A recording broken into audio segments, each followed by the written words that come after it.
Hello everybody, this is Chris Bird or MonkeyDude1313, and this is a nearly complete master set of White Flare. It is a recent set, and despite being called a mini set, it has over 400 cards. So that's fun. What does mini even mean anymore? This binder has the base set, reverses, SIRs, IRs, Pokeballs, Master Balls, and we're only missing a couple. So you'll have to come along with us to figure out which ones we're missing. Cutting down the pre-binder banter quite a bit, this stack with a Zekrom on top is a little bit of a historical journey that we will go on a little bit later in the binder. And 2 days ago, Master Set Monday was X-Y Phantom Forces. So if you're into Balloon Gengar or Silver Dialga, definitely go check out that video. This set, along with its partner set, Black Bolt, covers all 156 Pokemon that came out in Gen 5. Back in the Black and White games, and followed up shortly by the Black 2 and White 2 games. This was a lot of people's first generation getting into Pokemon. This was right after Gen 4, Diamond and Pearl, where there weren't that many people into Pokemon. There's still a lot, but not nearly as many as there were for Gens 1 through 3, and not as many as there were afterwards. This next flip already is one of the first grand reveals of the set. We are getting into the IRs, and since this set covers all Gen 5 Pokemon, or I should say this set covers half of all Gen 5 Pokemon, there is an IR for every single Pokemon. So, it's going to be a lot. Let's start getting through them. I won't dawdle too long on any given card. I absolutely love this art, by the way. This Sawaddle card specifically is one of the reasons why I actually like this Pokemon in the first place. I otherwise didn't care too much for him until now, but this art is quite wonderful. Similarly, its evolution, Swadloon. I did not have strong feelings towards it, but now with this art, it's fantastic. We're actually collecting an entire page of both that Sawaddle and this Swadloon card for that exact reason. And its final evolution, Leaveney. You can see that it has both Sawaddles and Swadloons in that card art. Very, very nice. This is one of the more expensive IRs from the set. Moving quickly along, Cottony. Solid Pokemon. It's Cottony. Since this Gen 5, the way they made the games set up is you could not play with any of the older generation Pokemon until after you beat the Elite Four. They really needed to create an entire new Pokedex of Pokemon of all different types, evolution lines, styles, physical, special, etc. And so that's why we get a huge cast, and also quite a varied cast. But then you also see a lot of similarities to Gen 1, which was the only other generation to attempt to do that as far as I know, and so you get relatively simple Pokemon like Cottony. But not a big deal. Gen 5, for that exact reason, was actually one of my favorite games to play through when it came out, because it felt like I got to re-experience Gen 1, but with new Pokemon, new area, new trainers, new everything. So, a great feeling to have, where basically every other main series game has just felt like building on the previous, rather than a brand new experience. So, you can get Charmander in most games. In Black and White at the time, you could not get anything older than Gen 5 until you beat the game. Alright, so starters. Tepig. This card is glorious, and the final evolution Emboar is another one of the more expensive ones. And the way we chose to pick up these cards was we were waiting for quite a while after the set released to let prices stabilize. Since we didn't want to buy enough product to try and master set it ourselves, because it's absolutely crazy, we wanted to give it a little bit of time. Give it some time to chill out, so that we could swoop in at the right time and start buying cards. My partner hit a couple of really solid Walmart and Target drops, and so we ended up with a decent amount of product, and so a lot of these we opened on our own, but definitely not all of them. And so what happened was we were waiting for prices to go down, and we went to a card show, FKC Playground, maybe 6 months ago, 5 months ago, something like that, and the very first booth we went to had a stack of Black Bolt and White Flare Pokeballs and Master Balls. And so we kind of just said, screw it. Let's start the set now. And so what ended up happening is that show ended up turning into kind of the Black Bolt and White Flare vendor event for us. So we were looking for most of these IRs from vendors at the time. So in that one day, we basically bought all of Black Bolt and White Flare that we didn't already have, aside from the Victinis, aside from the Reshiram Zekrom, and aside from a lot of the Master Balls, because those are harder to find. We were also holding off on the Master Balls for a little bit longer as well, because we thought they had a lot more stabilizing to do. Oh, this Oshawtt's adorable, by the way. Absolutely love this art here. He's just so cute and calm. Beautiful. Yes, we were waiting on the Master Balls until they could come down in price a little bit. A lot of them were between $13 and $20, which was quite expensive, and so we were holding out on those for a while. Recently, we decided to finally finish those because I feel they've stabilized pretty much as they're ever going to, and it is now much harder to find them because all the people who wanted to master set the set have finished, and so vendors no longer want to buy Master Balls from people selling because they don't think they're going to move very quickly. So it's tricky, but we end up with 2 or 3 new Master Balls per show, but we're slowly getting there. As you can probably guess, yes, we are still missing some of the Master Balls, so a little bit of spoiler there. This ducklet is amazing. Like I've mentioned in previous videos, I do really like it when they put multiple of the same Pokemon or multiple of different Pokemon in the same card art. So this is a great example of that. Plus, a lot of people like to collect swimming or like water-themed or ocean Pokemon, and that's a great one for that. Swanee here, another flock of Pokemon. Very beautiful card art, very blue. You know, some of these bird Pokemon are perched in trees or on the ground near grass, and so they're predominantly green.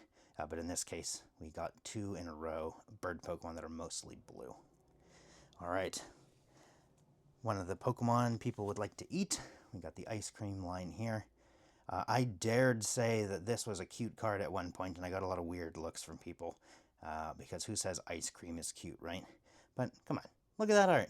How is that not adorable? All right. Finally, finishing up this line, we have Vanillux. I really like this Pokemon line. It's very simplistic, and a lot of people really poo-poo Gen 1 for having some really basic Pokemon, but I think you need the basic Pokemon for the more complex Pokemon to really feel unique and special. If every Pokemon was extremely complex and unique, you might have something closer to Yu-Gi-Oh! All right, Zebstrika, very solid here. Something that I miss about these IRs is that unless they specifically try to make the cards yellow, now that the yellow border is gone, electric-type Pokemon don't really look all that yellow. You know, on the normal cards, of course, they still have the yellow background, so that's fine. But look at this, an adorable Joltik hanging out on a light, but that light isn't even really depicted as yellow. And so really the only yellow on the card is this symbol, and the Joltik itself. And considering I really like bright greens and bright yellows, some of my favorite colors, I do miss a little bit of that yellow. This Galvantula shows you kind of what you have to do if you want to make Lightning IRs yellow again, is you really need to put a giant yellow Pokemon in the middle and then have a lot of electricity coming out around it. All right, so many IRs to get through. This next flip gets us into another spread of 18 IRs. But at least we're getting closer to done. We still have quite a few to get through. Stunfisk. What is your opinion on Stunfisk? A lot of people think he's stupid, or derpy, or kind of dumb, uninspired.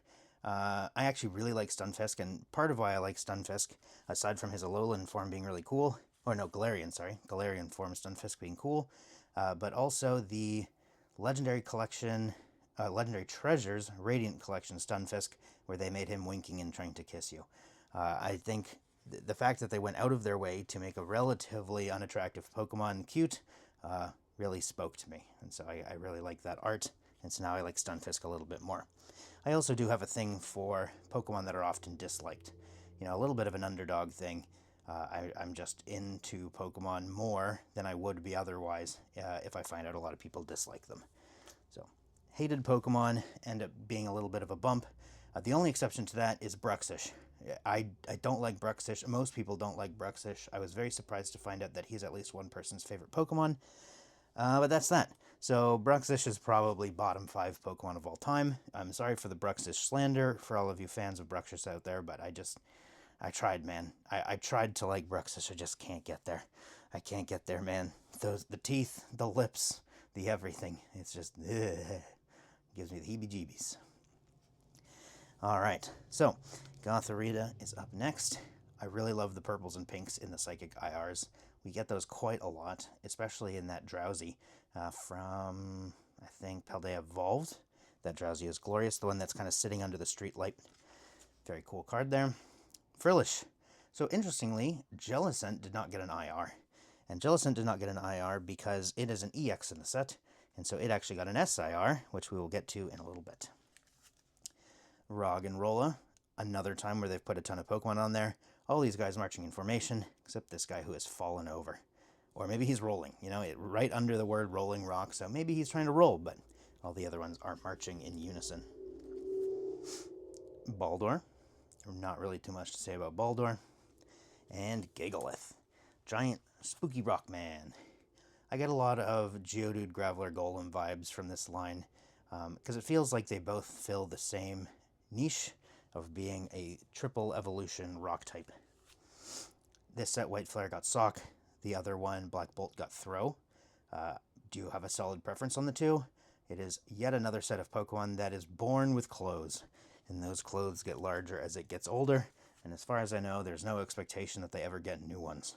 So their skin just looks like karate gear, I suppose. Alright, 2 Archons on this. Very nice. This one's often hidden. Not a lot of people notice that one at first. And then going up to the Archeops. One of the rare times where Archeops is actually depicted as chill. So, Archeops is a fossil, like a prehistoric fossil Pokemon.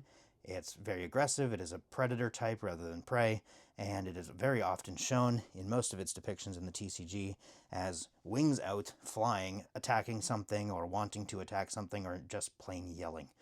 So that Archeops is quite nice for just kind of hanging out, chilling like a villain. Mienshao, looking serene, with some Mienfoos down there. Nice. I've always thought Mienfoo just looked like Winnie the Pooh to me, and I would not be surprised if that was somewhat intentional. Alright, Terrakion, one of the last fighting type IRs in this set. Nice. I absolutely love the arch back here. You know, there's a lot of great symbols in this kind of art. Alright, another flip into some more IRs. Hooray! They just keep coming. So many IRs in this set. I think there's 77? Some huge number. And in order for it to be a master set, you got to get them all. And for a master set video or a wishlist Wednesday like this one, you really just got to show them all off. This is adorable. It's got a substitute doll there. I really like this art. We were waiting for so long for that card to get cheap enough that we could buy 9 of them, because we like filling up pages with IRs that we really like. So we have a page of that Purloin over there. This Lipard has a similar card, Pyroar, where both of them are laying in a tree, like looking down at stuff. And I think it's really cool that they look so similar despite being different Pokemon. Scraggy, you know, being shifty as you expect, with a million Scraggies back there. I'll get a little bit closer so you can see that. But this is a fan favorite Pokemon in Japan as far as I know, along with Croagunk. And I don't think people in America really appreciate Scraggy and Scraggy and Croagunk as much as they might. But those are very cool and interesting Pokemon to me. Alright, Trubbish. This evolution line holds a lot of PTSD for me.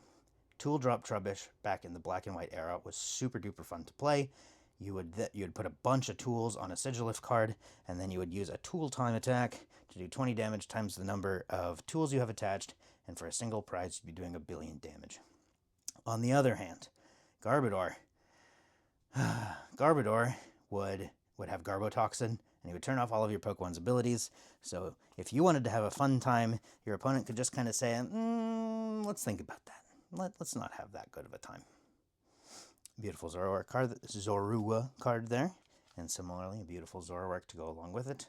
I like that the scenes are very similar between the two in this case. You know, kind of feels like a continuation.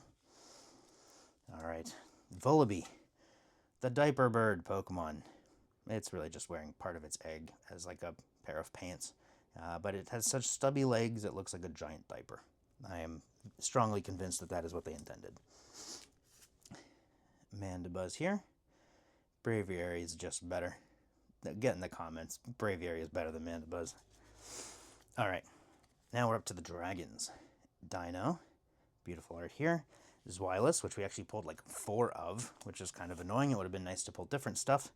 But you'll notice, similar to the Jellicent, that we don't get the final evolution of this Hydreigon here. It's actually an SIR as well. Ferroseed. Solid Pokemon in Pokemon Go, especially Ferrothorn. Pokemon Go, it's a solid attacker. In VGC, it's fairly strong, or at least was at one point when I was playing. Solid typing, and an annoying combination of abilities and attacks. Durant. Interesting Pokemon. Definitely one of the more niche favorites, but this one down here is hiding out in its food room, it looks like. And I'm wondering if that's supposed to be a helix fossil. Who really knows? All right, similar to the Pokemon I was talking about earlier, the Archeops, where it was kind of chill and usually is aggressive, Druddigon, being a spiky dragon guy, usually does not look very calm and serene, but this is one of the rare times that they allow him to be. Patrat, one of the best Patrat arts they've ever made. I don't think I would need to fight anyone on this. I think that's pretty clear. You know, you got a lot of little, are they dandelions? I don't remember what that is called, but a lot of those floating around, and he's just holding on to his berries. Meanwhile, the evolution watchhog here is doing what the name implies. Watching, waiting, commiserating. Deep, very deep. Standing on a rooftop, looking out. All right, are we done with the IRs yet? No, there's more IRs. There's always more IRs. This set is just stupid big, despite the cards saying that there are not that many cards. So while we're looking at this adorable Lillipup who desperately wants to go play with you, look at that. 86 cards in the set. They claim you have almost as many cards that are IRs, which means after the set number, as you do cards that are actually in the set. So completionists love this set, but their wallets do not. Herdier, chilling inside, presumably just got back in from playing, having a good time, looking dignified. His face kind of looks like a little bit of a fire blast symbol there. And then finally, we have Stoutland, the last IR in White Flare. Hanging out in a field, super fluffy boy. I'm sure there are a lot of people that would like to cuddle with that dog. All right, finally, done with the IRs. We're free. But we can get into the full arts here. Relatively standard full arts. Not worth a ton. If you like collecting full arts, perfect. You can find these very easily and very affordable. Beautiful cards, as most full arts are. But unfortunately for this time, we're going to skip over them. Harlequin, I will pull out, though, because this guy is goofy. And I'm kind of into goofy characters, and so, you know, I wish they would have given him a little bit more of a devilish look, but I really like how goofy and clowny this guy is obviously intending to be. All right, and with that, we are into the SIRs, the stuff people are looking to pull. The second most chasiest stuff in this set. We will get to what the rest of those are when we get there. Whimsicott, very nice card here. Most people are looking for different SIRs, but we were very happy to pull this one. Next up, Reshiram EX. This is a big one. This is one of the highest rarity, one of the highest sought after SIRs in the set. No surprises. It's a legendary. It's really cool. It's really shiny, and it's worth a lot. So even if you're only opening packs for money reasons, you're very happy to see this guy. Keldeo, we got a fairly good deal on this guy, but not really too much else to say. I do like the scene that it's in, and I really like the color choice. I'm a fan of saturated colors, very bright saturated colors, and Keldeo hits the spot. Here's the Jellicent that I brought up earlier, and people were really strongly considering that Jellicent would make a big splash in the meta, pun both in and unintended. They were thinking it would make a big splash, and I would guess after rotation it's going to be a lot more impressive than it is now. But what a nice card. All right. 2 more Pokemon SIRs left. We got Hydreigon here. Hydreigon. German numbers. Don't worry about it, guys. 3 heads, but his hands are heads. We had a discussion one time. Would his hands be considered weapons, or would they be considered heads and not hands to begin with? It was initially a discussion of if you could replace your hands with a weapon, what would you replace it with? And I was thinking like, oh yeah, sword or hammer. But someone mentioned Hydreigon's hand heads. And so we got into a really goofy and no reason discussion about that. But what do you guys think? Put it in the comments if you're interested in participating. I am on the side of they count as weapons because they're not the main head, and I haven't seen any Pokédex entries anywhere that say the hand heads do any major amount of the thinking. They mostly just do a bunch of biting. Boufflant, we pulled this one as well. Solid card. The Legendary Treasures Boufflant, adorable. You should go check that one out. It has 2 Swablu nesting in its afro on top. That is probably one of the best Boufflant cards they've made. Finally, Hilda. Hilda SIR. Very happy we were able to pull this one because for the longest time it was quite expensive. But showing Hilda here with some of her titular Pokemon. Very nice. Okay, so you might think we're done with all the shiny stuff. We got all the SIRs, all the full arts, and 4 frickin' pages of IRs. No, we're never done. Why would you ever think this mini set would be done at any point? One more flip. The 2 most expensive cards in the set, hidden back here with a bunch of shiny energies. So we chose to keep one of each of the shiny energies because they were unique to Black Bolt White Flare. As far as I know, you can't pull these type of liney energies out of any other set. So we chose to keep a set here, even though they say SVE on them. Alright, but here is one of the Pokemon you are here for. You might have been curious up until now if we were missing this card. We are not. The solid red, I don't know, I think they call it black and white rare technically, even though there's 0 black or white on this card. But this card is beautiful. I really like that when you shine the light off of it, you get rainbow in a bunch of different colors and patterns and places. You can really light those eyes up in kind of a creepy way. But let's take a quick pause here at this Victini to go into this little stack that I brought out. So, very few cards here, so I don't derail too long. This is from Black White Base. This was one of the first times that they had ever done a minimal color card and released it. So this Zekrom here, obviously in Black Bolt, not in White Flare, so it doesn't have a comparison I can show you here. But this is one of the 2 full arts at the end of a set in Black White Base. Next up, we have the white Reshiram to go along with it, and we have a comparison to that one right here, which we can look at. But really, I pulled this up for this Victini. This Victini, very similar style, obviously has a little bit more color to it, but this was 2 sets later after Black and White Base in Noble Victories. Who's surprised that the Victory Pokemon with the ability Victory Star would be in Noble Victories? V for Victory. Ignore the November 5th reference just for now. But this guy and Victini, it feels somewhat like a callback to me. These cards are beautiful. I prefer the larger body, but the kind of mystique and interest around these one-tone cards here, black and white rares to be exact, is very, very cool as well. So a fun little side-by-side, and you kind of get to see how they chose to kind of honor the previous card while still making a brand new one. All right. And let's get into the Reshiram for the exact same reason. We have an interesting story about this Reshiram. There's a vendor who I will choose not to dox. If he wants me to dox him, he can let me know, preferably in the comments. Haha, engagement. But we were not planning on buying these for a while.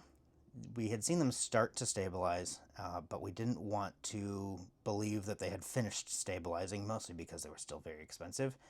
And we went up to this guy's table, and he's a great vendor. We've talked with him a ton of times.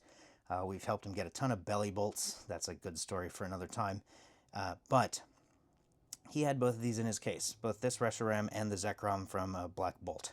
And so I guess spoilers for the Black Bolt video, we do have that as well.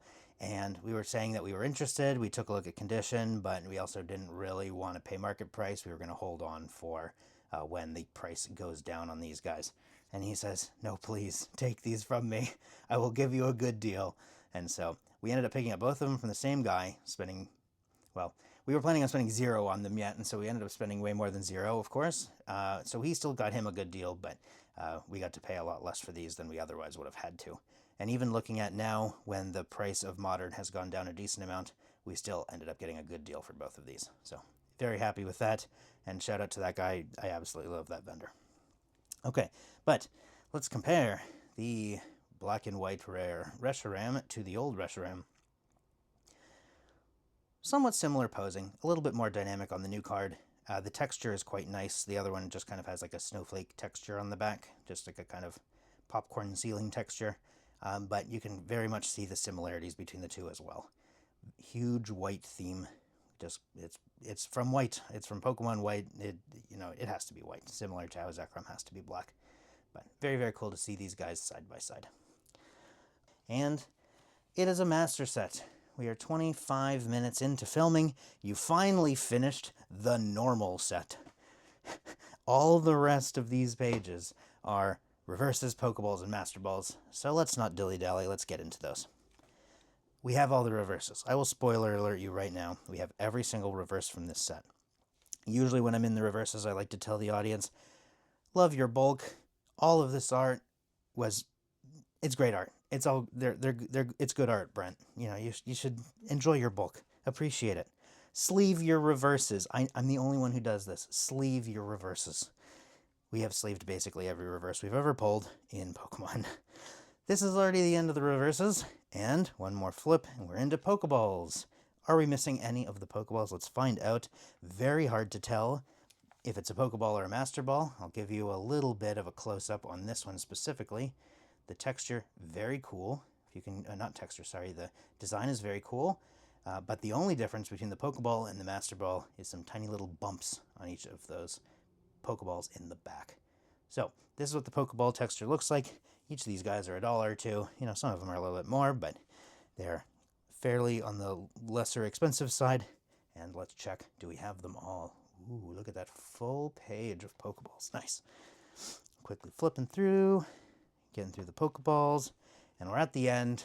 Ignition Energy. Yes, we have all the Pokeballs. So we have had every single card up until now. We got base set, we got all the IRs, all the SIRs, the 2 black and white rares, all the reverses, and all the Pokeballs. What are we missing? Boom. A Master Ball. This is the first of a few Master Balls that we're missing. But let me pull out that Virizion like I did before, and I can show you what the Master Ball looks like this time. Very hard to tell the difference unless you're spending a lot of time or you get your flashlight out, hold it up to the sun, you know, try and use it as a wayfinder, but there you go. That is what the Master Balls look like compared to the Pokeballs. The difference in price between a Pokeball at around $1 to a Master Ball averaging around 10 to 15 each, maybe as low as 8. Quite crazy, the value difference. Moving on to this next page, we're missing 2 more here. We're missing the Emboar and the Chandelure. Missing 2 more on this page. And you'll see a fairly common theme. We're missing a handful of Master Balls to finish this Master Set. So why don't we just go out on TCG Player and buy them all? Well, we go to 2 card shows a weekend anyway, so we might as well keep searching for them while we're there. We can save taxes, we can save shipping, and we can guarantee we get a good condition card. All right, 28 minutes, and we're done. Luckily, the set ends at the very end of the page, so we don't need any filler pages like we might normally. This has been a White Flare, mostly complete Master Set. I'll throw this in now, even though most people who are going to comment this have already said it, or are no longer listening. Our 3-ring binders are fine. Trust Coop, trust Beardlad, trust DPM, trust everyone. Ringless binders like the Voltex ones are definitely the way to go if you have a small collection.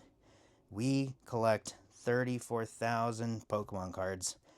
Who is going to donate 150 Voltex binders to us? Or who is going to donate $4,500 for us to do that? So here's a little PSA. Don't go with 3-ring binders if you're only going to buy a binder or 2. If you want to use 3-ring binders, you have to be very careful with how you use them. 3-ring binders can damage your cards, which is bad, but they don't have to. 3-ring binders do not have to. Don't overstuff them. Don't put too many pages in there. Don't try and cram too much. Make sure that you could fit extra pages in there, but you choose not to. You don't want the pages spilling out over the top. Second of all, D-ring binders. Keeping this flat. If you have an O on both sides, the pages connect to this. Any page that connects down here, meaning it's on the bottom of the binder, is going to get pulled under, and now you have this much ring leaning on your cards. Not good. Don't do that. Plus, if you overstuff it, now you have pages going up over here, and any amount of pressure here dents the cards. Third, do not store them flat. Make sure they're standing vertically, like books on a bookshelf. You don't want any amount of pressure on them, which is 0.4, no horizontal pressure on them while they're standing up. Don't like really tightly squeeze books or rocks or something big next to them, because you still can run the risk of these rings interfering with the cards. So, I don't know why I chose to add this at the end of the thing, but basically every video I make says, someone says, please, your cards can be unsafe. Please put in a ringless binder. And I agree with you. And I would love to, but that's $4,500 plus shipping and tax, man.